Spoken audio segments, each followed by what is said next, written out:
Party चुनाव जीतने के लिए रहती है और उसके लिए हमारा सब कुछ चला जाए उसकी हम परवाह नहीं करते और हम उसके लिए लड़ते हैं। और यह सीख हमने किससे सीखी? ये हमने किससे सीखा है? जीतना हमने किससे सीखा?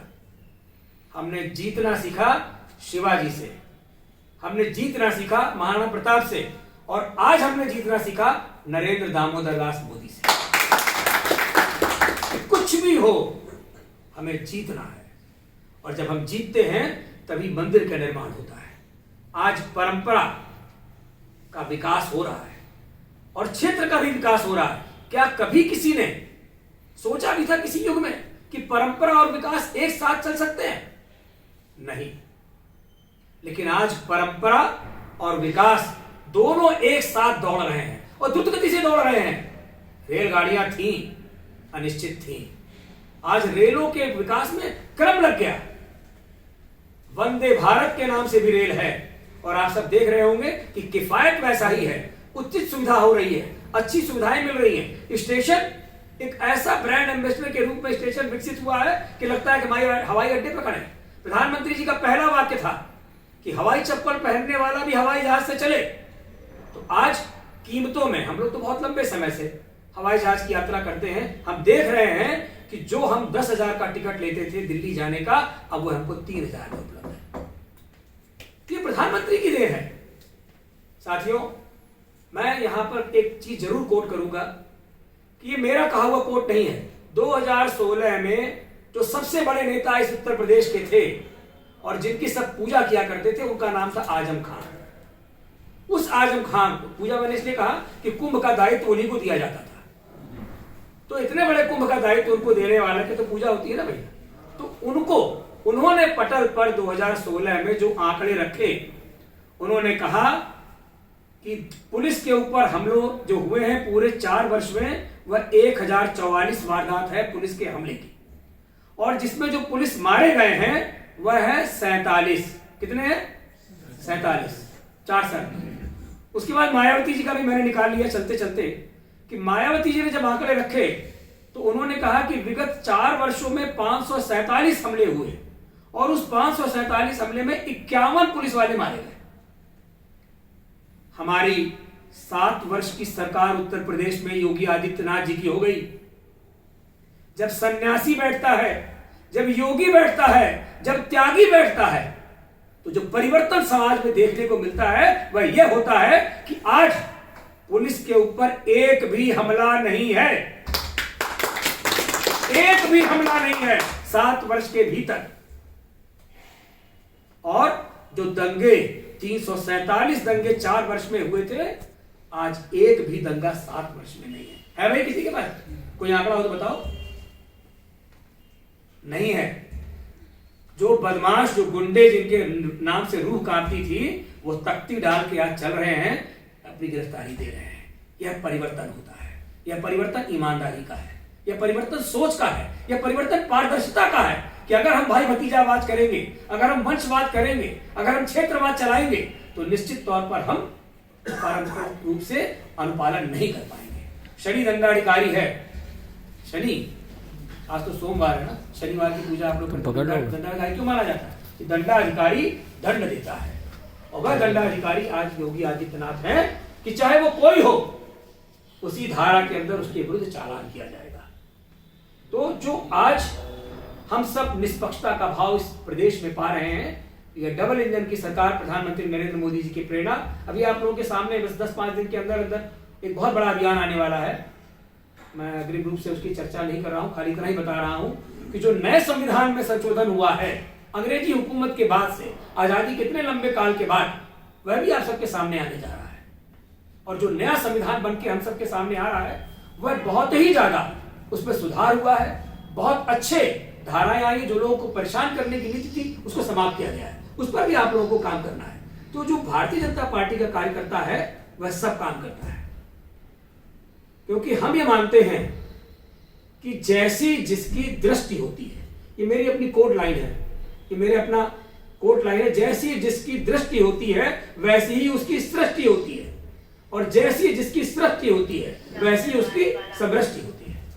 समष्टि भी वैसी ही होगी। अभी एक बहुत बड़ा कार्य आप सबके पड़ोस में हो रहा है, अयोध्या। अयोध्या वहां पे 6 तारीख को पहुंच गए थे, जब पहली बैठक 242 लोगों की ली गई थी, जिसमें केंद्र के भी तमाम बड़े मंत्री और नेता मौजूद थे, उसमें हम भी मौजूद थे। और हमसे कहा गया कि आप सब लोगों को अयोध्या में काम करना है, तो हम लोग बहुत हल्के में ले रहे थे। लेकिन हमको नहीं पता बड़ा इवेंट अगर कोई है तो वह अयोध्या दर्शन का कार्यक्रम है, जहां 1.25 से 1.5 लाख लोग नित्य दर्शन कर रहे हैं और उनके भोजन की व्यवस्था, उनके आने की व्यवस्था, उनके दर्शन की व्यवस्था और उनके रहने की व्यवस्था, वहां पे टेंट सिटी से लेके भोजन के भंडारे 21 भंडारे चल रहे हैं। और ये सारा काम कौन देख रहा है? स्वयं मुख्यमंत्री देख रहे हैं और गृह मंत्री की निगरानी में हो रहा है। हम जैसे आप जैसे कार्यकर्ता उसको चला रहे हैं, कोई सिपाही दरोगा अधिकारी नहीं बुलाया गया है, सिर्फ भारतीय जनता पार्टी का कार्यकर्ता उस पूरे कर्म को संचालित कर रहा है। तो हम वो लोग हैं कि हमको सिखाया गया कि जहां कम वहां हम, जहां संख्या कम है, जहां कोई नहीं है वहां हमारा आदमी रहेगा। तो हमारा आपदा राहत विभाग भी वही है कि जहां कम वहां हम, जहां कोई नहीं वहां हम उस काम को संभाल रहे हैं। जहां पर जातियों में लोग बटे हुए थे, धर्म में लोग बटे हुए थे, जाति पात की व्यवस्था थी, उस जाति पात की व्यवस्था का सबसे बड़ा उदाहरण जियाउल हक की हत्या प्रतापगढ़ में हुई थी।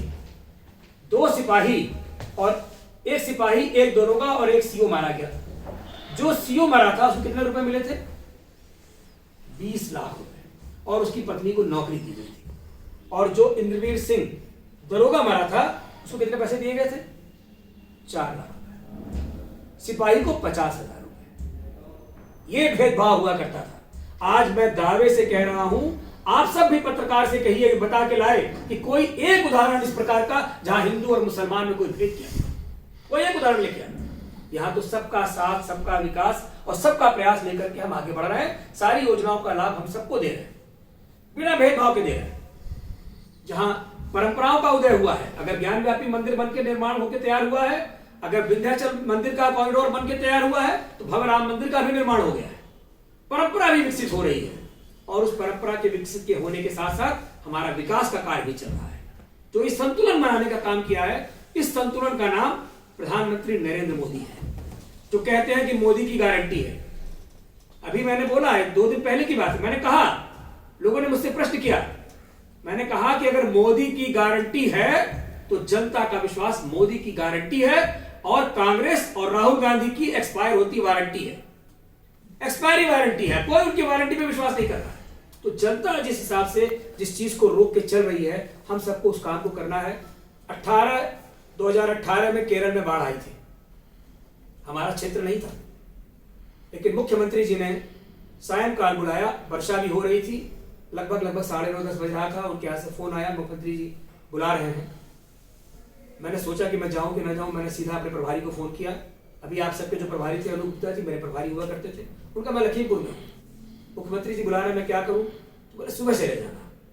मैंने 2 मिनट सोचा, फिर मैंने कहा नहीं, अगर मुख्यमंत्री रात में 11:30 बजे जग रहे हैं और उनकी अपेक्षा है कि हमको पहुंचना चाहिए, तो मैं सीधा वहां पहुंचा। 11:30 बजे रात में मुख्यमंत्री जी से वार्ता हुई। उन्होंने पूछा कि केरल में बहुत भीषण बाढ़ आई हुई है, 2018 15 अगस्त 2018,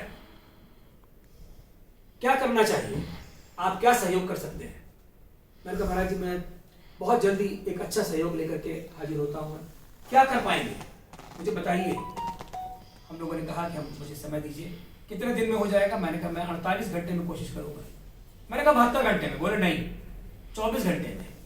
तो मैंने कहा मुख्यमंत्री जी 24 घंटे में तो कुछ भी हो पाना मुश्किल है। मुश्किल नहीं, मुश्किल है, संभव तो नहीं है।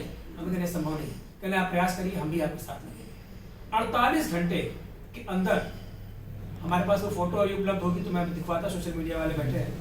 हमने केरल के लिए सामग्री एकत्र की और जो अपने, क्योंकि मैं पूर्वांचल का रहने वाला हूं, तो वहां से मैंने सीखा था घाटी, एक बाटी होती है जो अंडे बनती है, घाटी होती है जो तली जाती है। तो वो घाटी हमने तलवाई, 4 घाटी गुड़ और अचार का पैकेट बनवाया वहीं लखनऊ में, और वो पैकेट बनवा करके महिलाओं के लिए मैक्सी, पुरुषों के लिए लुंगी और जांगिया, बड़ा वाला जो पटरा वाला आता है, इस तरह का हमने पूरा इंतजाम किया। 4 ट्रक हम लोगों ने सामग्री एकत्र कर ली। 4 ट्रक सामग्री एकत्र करके मुख्यमंत्री जी को सूचना दी गई। दवाइयाँ लगभग 25 से 30 लाख की दवाइयाँ थी, जो दवाई हर आदमी खा सकता है, एंटीबायोटिक। और उनके पैकेट्स बनाए गए, कार्यकर्ताओं को लगाया गया, कार्यकर्ताओं ने रात भर पैकेट बनाए, पैकेट बन के तैयार हुआ, मुख्यमंत्री जी ने झंडी दिखाई, जो ट्रक चले उनको मैंने ट्रक से नहीं जाने दिया। उस सामग्री को लेकर के मैं रेलवे स्टेशन पहुंच गया, स्वयं हमको अपने सहयोगियों के साथ, विनीत जी आते तो विनीत जी की दवाई देते कि बैठे थे, हम लोग वही डीआरएम के यहाँ बैठ गए और ट्रेन की बोगी से हमने कहा कि हमें बोगी चाहिए, इतना पैसा हमारे पास नहीं है। उस बोगी का इंतजाम किया डीआरएफ ने, पहले तो हम लोग भगाते रहे, बाद में वो राजी हुए। दूसरे दिन सुबह ट्रेन के द्वारा केरल हमारी सामग्री पहुंची। 3 महीने बाद मुझे मेल पे सूचना मिली, फिर बाद में मुझे संगठन मंत्री जी ने बताया कि आपको दिल्ली जाना है विज्ञान भवन में। हम विज्ञान भवन दिल्ली जाने के लिए तैयार हुए, मन में था कि शायद कोई बैठक में कुछ बताया जाएगा, और वहां पर हम सबके प्रेरणा स्रोत, हम सबके दर्शनीय, पूजनीय, वंदनीय प्रधानमंत्री नरेंद्र मोदी जी ने जिन 4 लोगों का सम्मान किया उसमें एक हम भी थे, उत्तर प्रदेश से। और क्यों? क्योंकि जो सामग्री भेजी गई थी, बहुत सामग्री केरल में भेजी गई थी, इस्लामिक हो गया है वो, तो बहुत दूर दराज से भी इस्लामिक लोग भी भेज रहे थे, लेकिन सब ट्रक से भेज रहे थे। और केरल के 100 किलोमीटर पहले तक दोनों तरफ सामग्रियों का अंबार लगा था, क्योंकि पानी भरा था, ट्रक अंदर जा ही नहीं सकते। लेकिन रेल अंदर तक पहुंची, स्टेशन तक, वहां सामग्री उतरी, और हेलीकॉप्टर से जब उनको सामग्री गिरानी हुई तो मैक्सी में बहुत आसानी थी। मैक्सी कोई महिला पहन सकती है, उसमें नाप की जरूरत नहीं है, लुंगी में नाप की जरूरत नहीं है। और आप ही के क्षेत्र बरधैया से लुंगी हम लेके गए थे। तो और बाटी पानी में भी गिर गया तो लोग उठा के, अचार भी खराब नहीं होता, घाटी भी खराब नहीं होती, सत्तू भरी घाटी थी और गुड़ था। तो ये कहने का मतलब है कि आप अपने कार्य को अपनी प्रेरणा से करें, अपने सोच के करें, और इस भाव से करें कि हमें, इस भाव से करें कि हमें किसी भी सूरत में विजय हासिल करनी है, जीत हासिल करनी है और पार्टी की सेवा करनी है। साथियों, यह विषय बहुत बड़ा है, इस पर हम लोग अब स्वागत